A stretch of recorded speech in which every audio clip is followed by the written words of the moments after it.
Sacred Siren Circle, a sacred space for soul-led women ready to reclaim their voice, remember their power, and rise in sisterhood. I am your host, Marni Beninger, mama, soulpreneur, rebirth alchemist, Ayurvedic guide, and sacred space holder for women who are done living in silence. Each week, we gather in this circle to share stories, tools, and transmissions that awaken your feminine fire and help you live, lead, and love in alignment. So take a breath, drop in, and let your sacred siren rise. Good morning. Hi, beautiful sacred siren goddesses. Welcome to another episode of the Sacred Siren Circle. It feels like forever since I've been on here, even though I know it actually hasn't been that long. So today, I just came off of a 21-day deep liver detox that I kind of adjusted to make more Ayurvedic as well. It's the Dr. Cabral detox. And so I just wanted to come in and chat about what that looks like and really why it's so important seasonally for us to be looking at doing this as well. So something I wanted to really start with as well is really about that 100%. That's that like pressure to really do it all and to do it perfectly. And that's really this patriarchal illusion, right? So really doing it 80%, honoring that like sustainable version of it, that cyclical and deeply healing version of this. It's more embracing that imperfection and that feminine flow that we've talked so much about. So the very first time I did this detox, I did it 100%. It was cutting out everything, having specific foods, 2 days of just this beautiful protein. I don't even think he calls it a protein shake, but this beautiful shake and pills and all of this. So, and I mean, I did this maybe 4 years ago was my first time, and it was amazing. And it totally just changed my world, rocked my world, changed my world. But it was very difficult to do it at 100%. I always I felt tired during it all, and I felt like I was fighting myself a lot of it. This time, really, I did it 80%. I forgave myself on the days where maybe I had an extra snack, or maybe the meal was not exactly perfect to the detox form. And so it's progress over perfection, right? I'm sure you've heard that. It's such a popular thing now to say like progress over perfection.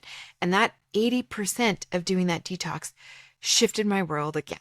So those 21 days, it was not easy.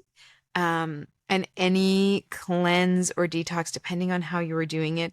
And I do recommend you work with a professional, someone who is trained. I do both like Ayurvedic cleanses as well as this Dr. Cabral detox. I lead people individually and in groups through this. And I've done a 21-day Ayurvedic cleanse. And, you know, the things that happen on a cleanse that, or on a detox that every time I do it, I expect it, but I don't expect it, if that makes sense. So in that first week, the amount of emotions that came up, because the other thing that happens is our fat cells hold on to a lot of our unprocessed emotions. Our liver especially holds on to like the jealousy, the anger, more of those like pitta emotions, right? That judgment, all of that is held in our liver as well. So that first week, the emotions that came out were a lot more like the anger, a lot more of the like harsher, maybe that's not quite the right word, but those like very judgmental, very fiery emotions. And, you know, I was yelling at the kids when it had been very common in our house before this. And I had no patience. And I had to remind myself, right, this is part of the detox, is allowing these emotions to come through and softening into them, processing them, not making them like find a new home in my body, but allowing them to really come through. The second week, so I will say, I did the fasting days. It's not quite fasting because you do have the shakes, but the fasting days, I did do those at 100%. I didn't have any food and I just had teas and just the shakes and everything. So those 2 days, because I found those the most powerful for my constitution and my doshas and my body type. I do not recommend it for everyone, but for myself and for where I was at, I knew I needed those 2 days.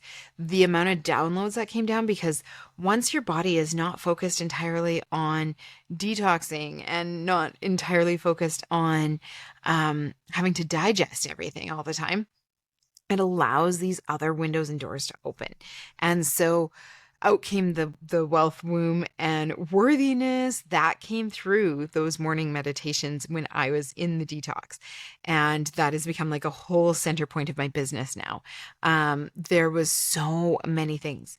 That second week, though, the emotions that started to come through were a lot more self-doubt, worthiness, those kind of emotions that came through for me. And so it was like struggling with those and letting those flow through and just sitting softly with them. Well, the third week was honestly the hardest, and I was just ready to be done. And I just wanted to stop it. I was like, 14 days is great. Maybe I should just end here. I didn't. I stayed with that 80% effort really honors that like feminine curve, the ebb, the flow, the pause. And really my nervous system was like really responding to that ease instead of the intensity of the first time I did it. Right. And so I wasn't forcing it. And I didn't have as much rest during the 3 weeks as I had hoped, but, it is a permission to your body. It's safe to rest. It's sacred to modify as you need to, and you don't have to do it all to be whole, right? And so I had to really sit with like, this is enough. I'm enough.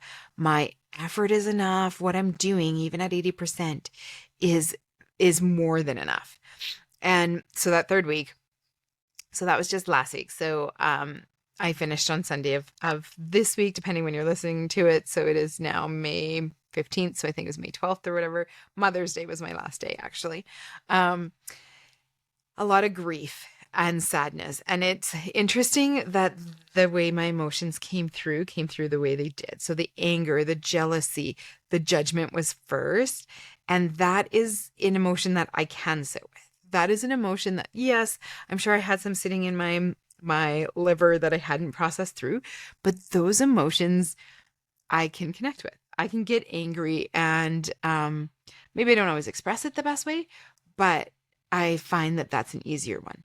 The worthiness, sitting with like those like self-doubt, imposter, those kind of emotions, I've been there. I've been doing that work. Then coming into the grief, the sadness, the missing, the death of a dream, those were hard. That is where I struggle the most. I don't cry often enough. That is one piece that I constantly am struggling with, is to allow that vulnerability of showing grief. Because when I was brought up, it was, very much the, we don't cry. We're strong. My grandma is German and very much like that, very strong. And my mom kind of went the opposite way. She's very soft and she cries at the drop of a hat, right? Like, so she cried all the time. And so growing up, it was kind of that like, oh, okay, I can't cry all the time. She was always kind of judged. She was made fun of for crying all the time and for being seen as weak, right? And so then those emotions came through. And during all this, my body was shedding what it needed to shed as well. So there was I lost over 10 pounds in the 3 weeks. There was at least 15 plus inches lost. So my body physically was letting go of that inflammation as well. So I was allowing my body to go into this deep reset that it really needed to release anything physically I was holding on to, and just to degunk. That's what it felt like. I degunked. And so then it was sitting into this grief and this sadness and all of these emotions. It was really, really interesting to have them come up because they were um ones on unexpected things.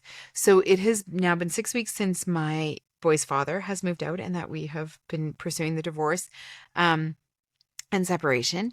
And there was grief around that, whereas I had been sitting in the very like joyous, I feel so free. And don't get me wrong, I still feel free.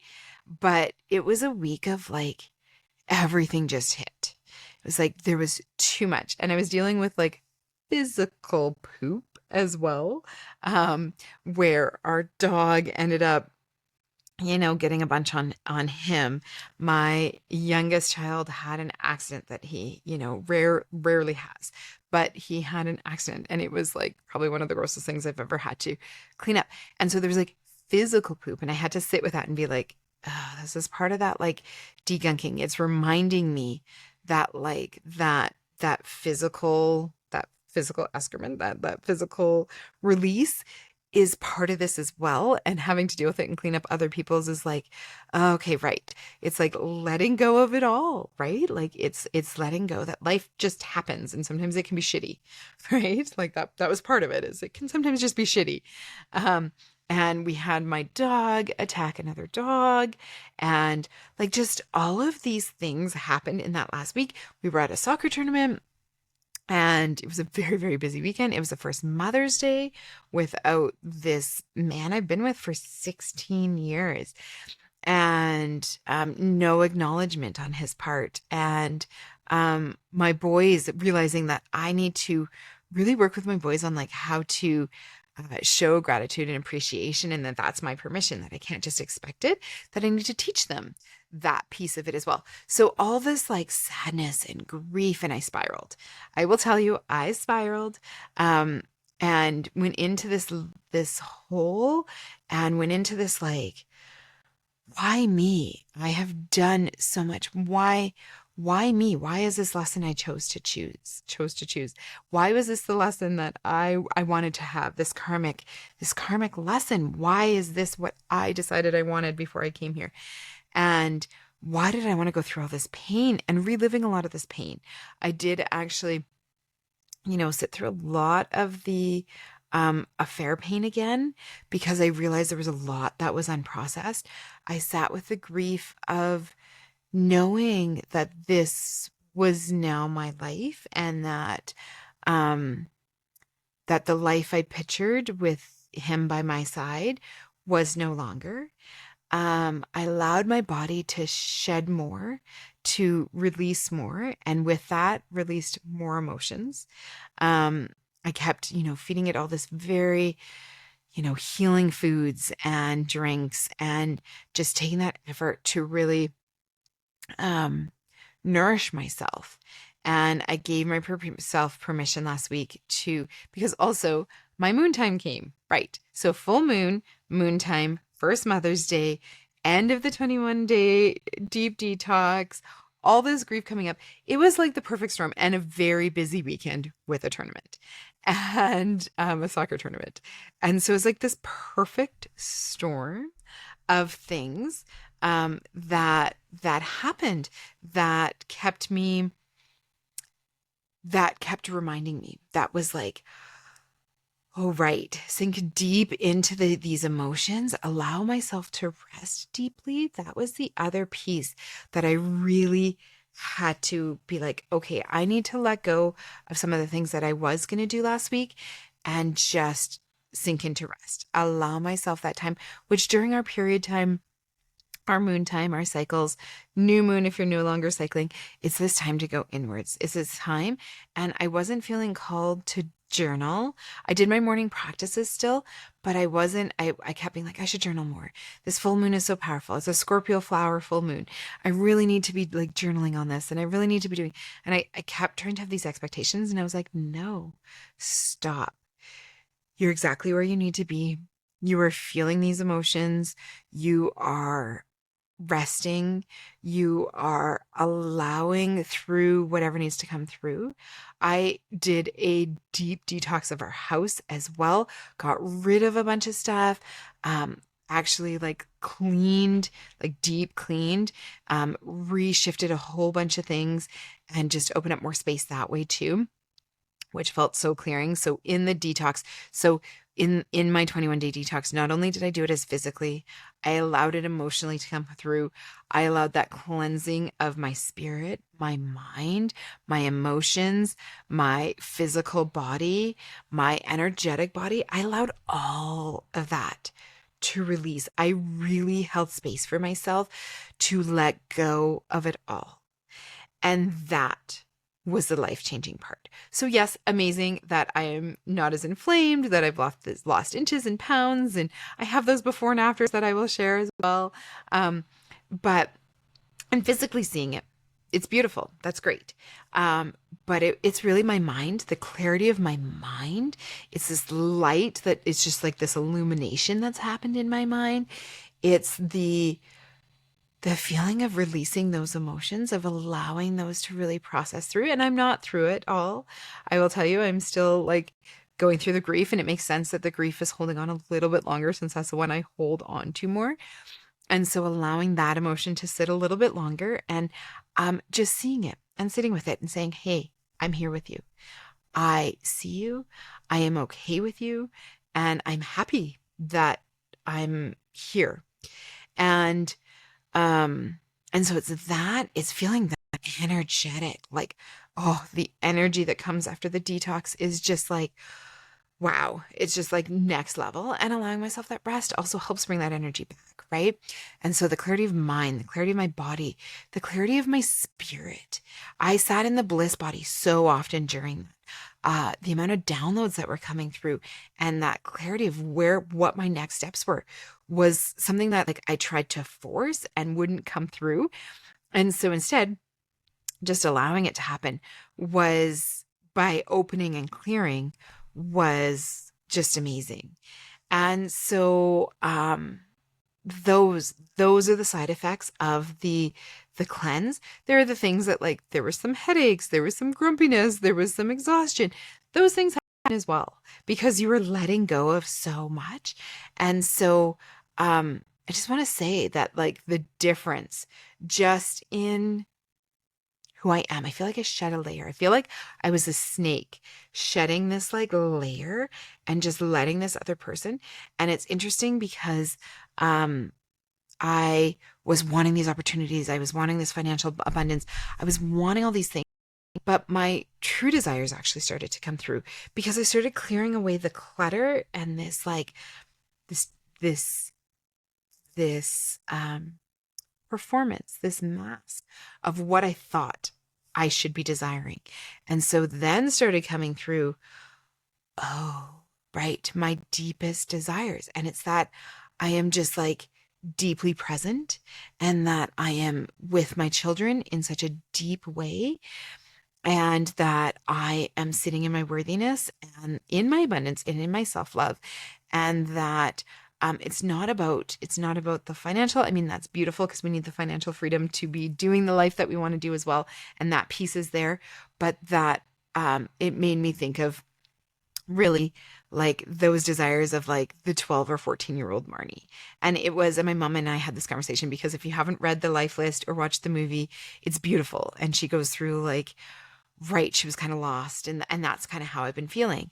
And I thought back to 14-year-old Marni, and it was that I know what I thought then. I didn't have this life list that I wrote down, but I know I had that thought of that I wanted kids. I always knew I wanted kids. I wanted deep family connection. I wanted this partner that saw me as this goddess and treated me, and that we were this true partnership, this like collaboration. I wanted this like beautiful community around me of women and friendships and deep friendships. And I knew I wanted to be like deeply involved in the land, and I wanted to have like a farm around me and this homestead and animals and horses and riding every day. And so it brought me back to those deep desires. And I went, okay, I have the kids, I have my family around me. I don't have this beautiful partner that like knows me so deeply, that we're so in tune with each other, but we're not co codependent on each other, that we're a partnership, that we see each other, we do our own things, but we also can come together, and that we are deeply passionate together. And so that piece is still like, right, that piece is important to me. I'm in the land a lot. I don't have the horses and the animal. So that piece came back to me that, right, I really want to bring this into my life, that's my deepest desire. And how do I bring that in? And so I just wanted to really bring us back to like, how can we do things in the feminine flow? And that often means at an 80%. And what shifts when you embrace the 80% effort, the imperfections, the flow just as it is, and really track how that feels if you embrace that instead. So because we were just at the full moon, try this for the next, 30 days. Embrace 80%. Put things out there that are 80% finished. It doesn't have to be. If you were part of my Wealth Womb and Worthiness, there were days where things did not go right. The recordings didn't work. I had to like re-record something. I forgot to do something. The internet cut off. All these things happened, but it was okay. I'm like, I put in 80% and it was still magical, transformative. It's still free. You can still go to the link in my bio and get that download for free. It's a whole course portal. And I wanted to end today with actually a card that I pulled this morning for myself, but thought was so potent for us as well. And it is Oshun of unwavering love. And that seemed to fit so perfectly with that 80%. And the statement in this one is, I am worth loving. And the universe adores you. And so should you. And it's really about how unwavering love signifies the true essence of your being, is the message in this card. So again, Faces of Oshun from Goddess Abiola Abrams. And so there is something that I wanted to read in here. There's two pieces that I wanted to end with us today. And so that love, manifesting in its purest form, which is unconditional, eternal, revolutionary, boundless, and fearless. This love asks for nothing in return and gives freely, fully, understanding that love stands as the most potent force in the universe. And that is where I really wanted us to end today, that love stands as the most potent force in the universe. And that is so powerful. And the healing ritual in this one is placing a rose quartz crystal over your heart while lying down and visualizing the stone's energy as a pink light expanding from your heart to fill your entire being, then radiating outward to the world, feeling this unconditional love for yourself and considering how you can extend it to others. So that is my task for you. Try to just lay down for a couple minutes with a rose quartz crystal on your heart space and just picturing that pink light filling you, just every ounce of your body. And I would love to speak with you if you were interested in doing a detox or a cleanse, Ayurveda cleanse, the 21-day Dr. Kabal detox. Either of these, I will tell you, they are life-changing. They are the things, and I do them only seasonally. So only spring and fall. The rest of the year is like where your body needs different kinds of energy. So spring and fall are the only times that I run these, and will guide you through them. And I will tell you, it is just, it's freeing. It's shedding that skin. It's allowing the true you to really emerge in every possible way. So I will leave you here with that today as we come up to that 20-minute mark where we love to. So remember to subscribe so you don't miss any new episodes. Share this with another goddess that you think needs to hear it. And I look forward to seeing you on the next episode. So much love to you all. And I hope you are also blooming in this fresh energy of spring. Love you all.